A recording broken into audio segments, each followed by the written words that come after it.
نہیں پرماننٹ حل یہ ہے ساری دنیا میں بجلی مہنگی ہو رہی ہے، تیل مہنگا ہو رہا ہے، یہ یوکرین وار کی وجہ سے کوئی شارٹیج ہو چکی ہے اور پروڈکشن بڑی نہیں ہے، نہ آئل کی نہ گیس کی، اور قیمتیں آئل کی بھی ہائی ہیں اس وقت۔ ہمارے لیے ڈالر مہنگا ہو گیا ہے، جو سارے امپورٹس ہیں وہ اور مہنگے ہو گئے ہیں، تو ہر ملک کے اندر اپنے اپنے پرابلمز ہیں۔ مگر اگر کوئی دلاسا ہے یا تو یہی ہے کہ یورپ کے اندر، اب لندن فار ایگزامپل، اگر آپ کا بل وہاں 100 روپے کا آ رہا تھا تو پچھلے مہینے سے وہ 600 روپے کا ہو گیا ہے۔ کتنا؟ 600 روپے، 6 گنا زیادہ بڑھ گیا ہے وہاں بل۔ وہاں بھی چیخیں نکل رہی لوگوں کی، افراط زر میں ہاں اضافہ۔ ایبسولوٹلی۔ یورپ کے اندر بھی بالکل ایسے ہی ہو رہا ہے کیونکہ پہلے روس کی گیس مل جاتی تھی سستی، اب یہ جنگ کی وجہ سے انہوں نے امبارگو لگا دیا، اس کے اوپر سینکشنز لگا دیے، تو اب اس لیے پھر مسئلہ بن گیا ان کے لیے۔ اور اسی لیے یورپ کے اندر کیونکہ جب فیول اور انرجی کی قیمتیں بڑھتی ہیں تو پھر ریسیشن شروع ہو جاتی ہے، کیونکہ آپ کے جیب کے اندر جتنے پیسے ہیں وہ کم ہونے شروع ہو جاتے ہیں، کیونکہ ایک چیز پہلے اگر 10 روپے کی بکتی تھی اب 20 روپے کی بک رہی ہے، تو اس لیے آپ کے پاس اگر پہلے 100 روپے تھے خرچ کرنے کے لیے تو اب وہ 50 روپے رہ جائیں گے۔ اتنی چیزیں جتنی پہلے 100 میں خریدتے تھے 50 میں خریدتے تھے اب 100 میں خریدنی پڑیں گی۔ تو یہاں بھی وہی صورتحال ہے، ہندوستان میں بھی۔ میں آپ کو بتاؤں، ابھی مجھے یاد ہے 10-12 سال پہلے، مجھے وہ دن بھی یاد ہیں جہاں پاکستان کا 1 روپیہ اور انڈیا کے 1.5 روپیہ ہوتا تھا۔ ایک پاکستانی روپیہ اور ہندوستان کا 1.5 روپیہ۔ ہمارا روپیہ مضبوط تھا، ہندوستان کا روپیہ کمزور تھا۔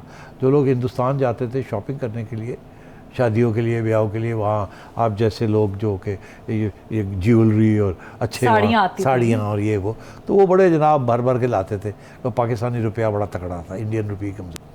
پھر میں نے وہ بھی دن دیکھا کہ ایک پاکستانی روپیہ اور ایک انڈین روپیہ کے برابر ہو گیا، انڈیا کا روپیہ بڑھ گیا اور پاکستان کا روپیہ وہیں کا وہیں کھڑا رہا۔ پھر میں نے دیکھا کہ ایک انڈین روپیہ 1.5 پاکستانی روپیہ ہو گیا، پاکستان کا روپیہ اور گر گیا۔ پھر میں نے وہ بھی دیکھا کہ ایک انڈین روپیہ 2 پاکستانی روپے ہو گئے۔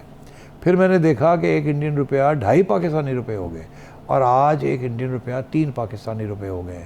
اس وقت انڈیا کا اور US ڈالر کا کوئی 70-71 روپے کا ریٹ چل رہا ہے، ہمارا چل رہا ہے 200 سے اوپر، تو آپ سوچئے 3 گنا ہمارا اور انڈیا کا ریٹ جو ہے وہ فرق ہو گیا ہے۔ تو اس کا یہ مطلب ہے انڈیا کی معیشت بڑی مضبوط ہے اور ہماری معیشت بڑی کمزور ہے۔ انڈیا کا روپیہ تکڑا ہے کیونکہ معیشت اسٹرانگ ہے، اور ہمارا روپیہ کمزور ہے کیونکہ ہماری معیشت کمزور ہے۔ تو یہ تو ایک بات ہے، یہ گلوبل فینومینن بھی ہے انفلیشن کا۔ ابھی آپ ٹرکی چلے جائیں، استنبول پر بہت سے لوگ جا رہے ہیں سیر ویر کرنے کے لیے، امیر لوگ، لیرا نیچے آیا ہوا ہے۔ تو وہ جب وہ اسی لیے نا کہ ایک زمانہ تھا کہ ٹرکش لیرا جو تھا بڑا مضبوط تھا، اب ٹرکش لیرا بھی، اس کی بھی ویلیو گر رہی ہے، اور کیونکہ پاکستانی روپے کی بھی ویلیو گر رہی ہے، کیونکہ دونوں کی گر رہی ہے تو پاکستانیوں کے لیے ٹھیک ہے یہ۔ مگر ایک وقت تھا کہ ہماری گر رہی تھی تو ان کی نہیں گر رہی تھی، تو بڑا مشکل ہو گیا تھا۔ اب سارے اٹھ کے یہاں سوات جاتے تھے سیر سپاٹے کرنے کے لیے، نہیں تو انہوں نے کہا ٹرکی چلتے ہیں، وہاں کی کرنسی بھی گری ہوئی ہے۔ اگر یہاں 200 روپے کا آپ ڈالر خریدتے ہیں تو وہاں پہلے آپ کو سے 10 لیرہ ملتے تھے، اب آپ کو 15 لیرہ ملتے ہیں۔ میں نے تو 4-5 تک بھی دیکھے ہیں۔ تو اس لیے میں آپ سے یہ کہہ رہا ہوں کہ یہ دنیا کا فینومینن ہے، مگر اس کے ساتھ ہمارا مسئلہ تو ہے نا، دنیا کا ہوگا۔ دنیا کی آمدن بھی زیادہ ہے نا ہم سے۔ اب وہاں ایک شخص ہے، اس کی آمدن بہت زیادہ ہے، وہ پھر بھی اگر بجلی مہنگی ہو جاتی ہے وہ پھر بھی سروائیو کر سکتا ہے۔ یہاں تو آمدن وہیں کی وہیں ہے، آمدن تو بڑی نہیں ہے اور ہر چیز مہنگی ہو رہی ہے۔ اس کا یہ مطلب ہے آپ کے اندر جو جیب ہے، جیب کے اندر جو پیسے ہیں، وہ پہلے اگر 2 بوری آٹا خریدتے تھے اب 1 بوری آٹا خرید رہے ہیں۔ بچے اتنے ہی ہیں، گھر میں وہی خرچے ویسے ہی ہیں، تو کھانے پینے کی چیزیں چاہیے، تو پہلے 3 کھانے کھاتے تھے اب 2 کر رہے ہیں، اور یہ آہستہ آہستہ 1 پہ آ جائے گا غریب لوگوں کے لیے۔ تو یہ کافی مشکل حالات آگے آ رہے ہیں، اور میں آپ کو بتاؤں جاتے جاتے کہ یہ وجہ اس کی ایک ہی ہے۔ وہ کیا؟ وہ پچھلے 4 سال جو زیادتی ہوئی ہے معیشت کے ساتھ، پی ٹی آئی کی حکومت نے تباہی کر دی۔ آنیسٹلی میں آپ کو بتا رہا ہوں، ٹھیک ہے اس سے پہلے بھی اتنی اچھی مینجمنٹ نہیں تھی اکانومی کی، مگر خان صاحب کی حکومت نے تو تباہی کر دی، اور وہ اب آپ کے گلے پڑی ہوئی ہے، اور یہ جو حکومت ہے یہ نپٹانے کی کوشش کر رہی ہے، اور وہ ہو نہیں رہا ان سے، اور اوپر سے پھر فلڈز بھی آ گئے ہیں، اور اوپر سے IMF اور دنیا کے جو ممالک ہیں، وہ خود دنیا کے ممالک بھی ٹربل میں ہیں، وہاں بھی یہی اسی قسم کے حالات ہو رہے ہیں۔ تو اس لیے مجھے یہ بڑے افسوس سے کہنا پڑ رہا ہے کہ آگے اور بھی مشکلات آ رہی ہیں، اور آج بجلی جو ہے لوڈ شیڈنگ بھی ہو رہی ہے اور بجلی مہنگی بھی ہو رہی ہے، دونوں چیزیں ہو رہی ہیں۔ لیکن جو انہوں نے سلیب سسٹم ختم کیا ہے، خان صاحب نے وہ کام تو کبھی بھی نہیں کیا تھا، سلیب سسٹم تو ختم نہیں کیا تھا، انہوں نے آ کے وہ سلیب سسٹم ختم کر دیا، یہاں پہ تو غریب آدمی کے لیے جو ریلیف تھا وہ بھی بند۔ اگر وہ رہ جاتے تو انہوں نے بھی کرنا تھا، مگر جب انہوں نے دیکھا کہ میری چھٹی ہو رہی ہے تو انہوں نے کہا کہ میں اب نہیں کروں گا، کیونکہ اب جو اگلے آئیں گے وہی کریں اور بدنامی انہی کی ہو۔ تو اب انہوں نے جو سلیب سسٹم ختم کیا ہے، میرا خیال ہے لوگوں کو سمجھنا چاہیے کہ ہوا کیا ہے۔ پہلے یہ تھا کہ اگر 100 یونٹ تھے تو آپ کو ایک ریٹ لگتا تھا، پھر اگر 100 سے 200 ہو جاتے تھے تو جو اگلے 100 تھے اس کے اوپر تھوڑا زیادہ ریٹ لگتا تھا، پہلے 100 پہ کم لگتا تھا، دوسرے 100 پہ زیادہ لگتا تھا، پھر 200 سے 300 ہو جاتے تھے تو پھر 300 کا جو ریٹ تھا 200 سے 300 اس کا اور بھی لگتا تھا۔ اس طریقے کے ساتھ کچھ آپ کی بچاؤ ہو جاتا تھا، مگر اب انہوں نے کیا کیا کہ ایک ہی ریٹ لگا دیا کہ جی اب اگر آپ نے 100 روپے سے کم 100 یونٹ سے کم کیا تو آپ کو ایک ریٹ لگے گا، اگر 101 ہو گیا تو وہ دوسرا ریٹ لگے گا اور وہ پہلے 100 پہ بھی لگے گا، اور اگر 300 پہ پہنچ گئے ہیں تو وہ پہلے 100 اور 200 وہی ریٹ لگے گا، تینوں 100 کے اوپر۔ تو اب یہ ہے کہ آپ کا جو بجلی کا بل ہے، جتنی زیادہ بجلی کنزیوم کریں گے اتنی گنا زیادہ ہوتا جائے گا۔ پہلے یہ نہیں تھا ایسے، پہلے یہ وہ تھا کہ جتنا آپ کی بجلی کا زیادہ استعمال کرتے ہیں اس کا ریٹ بڑھے گا، اب زیادہ یا کم کا نہیں، جس سلیب میں آپ آئیں گے اسی کا ریٹ لگے گا سب شروع سے لے کے آخر تک۔ اس سے یہ ہوگا کہ جو زیادہ بجلی کنزیوم کرتے ہیں امیر لوگ ان کو بہت ہائی ریٹ لگے گا۔ پہلے یہ ہوتا تھا کہ اگر سے ایک بندہ ہے وہ 500 یونٹ استعمال کرتا ہے تو اس کے پہلے 100 اور 200 اور 300 سستے ہی ہوتے تھے، چوتھے 100 اور 5ویں 100 پہ مہنگے لگتے تھے۔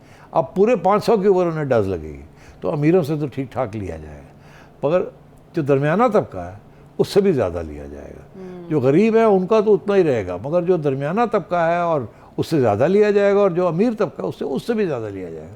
تو یہ ایک طریقہ ہوتا ہے اکنامکس کے اندر کہ ٹرانسفر کرنے کا ریسورسز، کہ جو لوگ زیادہ برداشت کر سکتے ہیں، زیادہ امیر ہیں، ان کو اور زیادہ دینا چاہیے، اور جو لوگ درمیانہ طبقہ ہے ان کو زیادہ دینا چاہیے مگر اتنا زیادہ نہیں جتنا زیادہ امیر لوگ کو دینا پڑے گا۔ تو یہ اس کے پیچھے یہ فلسفہ ہے۔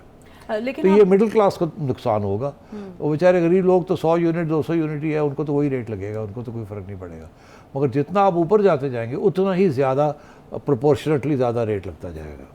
سیٹھی صاحب، ہم جب بھی IMF کے پروگرام میں جاتے ہیں ذرا ہمیں کچھ شرطیں ماننی پڑتی ہیں، اور پھر ہم نے دیکھا کہ اس کے عوض حکومت پیٹرول مہنگا کر دیتی ہے، سبسڈی ختم کر دیتی ہے، بجلی جیسے کہ بھی مہنگی ہو رہی ہے، مہنگی ہوتی ہے، لیکن کوئی مستقل لاہے عمل نہیں لے کے آیا جاتا۔ لوگ بجلی کے بل آلریڈی جلا رہے ہیں، پاک پتن میں تو تاجروں نے بجلی کے بل بھی جلائے ہیں، تو اس سے آپ کو لگتا نہیں سچویشن اور مزید بگڑ جائے گی؟ کوئی مستقل سٹیبل حل تو ہونا چاہیے اس کا۔ کوئی سٹیبل حل نہیں ہے، وقت لگے گا، اور اس کے دوران بالکل یہ ممکن ہے کہ ڈی اسٹیبلائزیشن ہوگی، عوام سڑکوں پہ نکل سکتی ہے۔ آج میں سن رہا تھا جو رسپانس آیا ہے شاہد خاقان عباسی کا، کہ وہ بڑے بے بس لگ رہے تھے، شاہد وہ بات کر رہے تھے اسی چیز کے اوپر، آپ جیسا سوال ان کو پوچھا گیا تو انہوں نے بڑی اپنی بے بسی کا اظہار کیا کہ ہاں دنیا میں یہ ہو رہا ہے، ہم کیا کریں۔ جو میں جواب دے رہا ہوں کہ بھئی کچھ مجبوریاں ہیں، کچھ وہ کر کے خراب کام کر گئے ہیں، اب ہم بھگت رہے ہیں، کرنا پڑے گا وغیرہ۔ مگر حماد حضرت صاحب کی بھی آج پریس کانفرنس تھی تو انہوں نے تو بڑی ٹھیک ٹھاک آج لگایا ہے، تو انہوں نے کہا کہ سری لنکا والے حالات ہو سکتے ہیں جو کہ اب آپ کا سوال ہے، لوگ سڑکوں پہ نکل سکتے ہیں، اور ہم نے دیکھا ہے کہ چھوٹے موٹے احتجاج ہوئے ہیں، اور جب وہ ہوئے تو ایک دم اسلام آباد میں کیبنٹ کی میٹنگ شروع ہو گئی، اور یہ جی 100 یونٹ 200 یونٹ والی بات، یو ٹرنز لیے گورنمنٹ نے، یو ٹرنز لیے۔ تو یہ میرا خیال ہے کہ یہ حالات بگڑیں گے، بہتر نہیں ہوں گے۔ اسی لیے میں آپ سے یہ کہہ رہا ہوں کہ یہ اب ہمیں نظر آ رہا ہے کہ آگے کیا ہونے جا رہا ہے، بے چینی ہوگی، خان صاحب دھندنائیں گے، یہ گورنمنٹ جو ہے یہ سنبھال نہیں سکے گی، اور اگر ایسی صورتحال ہو گئی تو اس وقت جو ان کی حمایت ہو رہی ہے اسٹیبلشمنٹ کی طرف سے، پھر اسٹیبلشمنٹ یہ سوچنا نہ شروع کر دے کہ کچھ کیا جائے، اور خان صاحب کی یہی کوشش ہے کہ اسٹیبلشمنٹ کو اکسایا جائے، عوام کو اکسایا جائے، تاکہ ان کے اوپر پریشر پڑے اور یہ گھر جانے کا فیصلہ کریں۔ ان کا پرابلم یہ ہے کہ اگر ان حالات میں وہ گھر جاتے ہیں تو بالکل ہی اڑ جائیں گے، پھر تو یہ گئے۔ اسی لیے ان کی طرف سے یہ آ رہا ہے کہ نہیں ابھی ہم نہیں الیکشن کرا سکتے، مگر یہ تو ان کو سوچنا چاہیے تھا نا پہلے، جب انہوں نے فیصلہ کیا تھا کہ ہم بیٹھیں گے اور بیٹھ کے ہم چلائیں گے، تو پھر چلانا تو پھر اسی طریقے سے چل سکتا ہے نا۔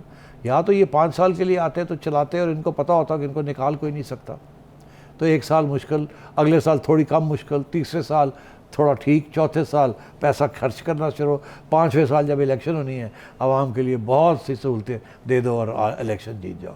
اب تو یہ کہ میکسیمم ان کو پتہ کہ ایک سال سے زیادہ ہم نہیں کاٹ سکتے، وہ بھی اگر بچاؤ ہو جاتا ہے. تو اگر ایسی بات ہے تو یہ تو سال تک تو یہ مشکل حالات رہیں گے. تو پھر یہ سال کے بعد بھی جب الیکشن کراتے ہیں تو یہ کہاں جائیں گے؟ عوام تو اتنی جلدی ان کو معاف نہیں کرے گی. تو یہ ان کے اندر یہ ڈیبیٹ چل رہی ہے کہ ایسی کتنے پھنس گئے ہیں. اور یہ جو آپ کو آرگیومنٹس دیے جا رہے ہیں کہ ہم نے تو نیشنل انٹرسٹ پہ یہ کیا ہے، دراصل اسٹیبلشمنٹ نے ان سے کہہ دیا تھا کہ آپ نے رہنا ہے تو یہ کرنا پڑے گا، نہیں کرنا تو گھر جائیں، ہم کسی اور سے کروا لیں گے یہ کام. ان کو شوق تھا بیٹھنے کا، اب بھگتے. لیکن کیا ہم نجکاری کی طرف جا سکتے ہیں؟ ہم نے ساؤتھ کوریا میں ایگزامپل دیکھی ہے، انہوں نے متعدد ادارے اپنے نجکاری کی ہے، اس کے بعد وہ پروفٹ میں گئے ہیں. ہم پی آئی اے دیکھ لیں، ہم اپنا ریلوے دیکھ لیں، بہت سارے اور ادارے ہیں جن کو ہم نجکاری کر کے ریونیو جنریٹ کر وہ سکتے ہیں. کر رہے ہیں نا، یہ کوشش تو کر اس رہے پہ ہیں. سیاست کیوں ہو جاتی ہے بار نہیں، بار؟ سیاست اس لیے ہوتی ہے کہ سیاست کا تو مطلب یہ ہے کہ جو اپوزیشن ہے وہ آپ کو نہیں چلنے دے گی. آپ بھی جب اپوزیشن میں تھے تو آپ بھی نہیں چلنے دے رہے تھے. اب خان صاحب اپوزیشن میں، یہ بھی نہیں چلنے دیں گے. سیاست کے اندر کوئی قومی مفاد کی بات نہیں ہوتی. سیاست کے اندر اپنی ذات اور اپنی قبیلہ اور اپنی پارٹی کی بات ہوتی ہے، کیونکہ ہر بندہ اقتدار چاہتا ہے. تو اس لیے آپ کی بات کریے قومی مفاد میں یہ ہے اور قومی مفاد میں نہیں، ایسی کوئی بات نہیں.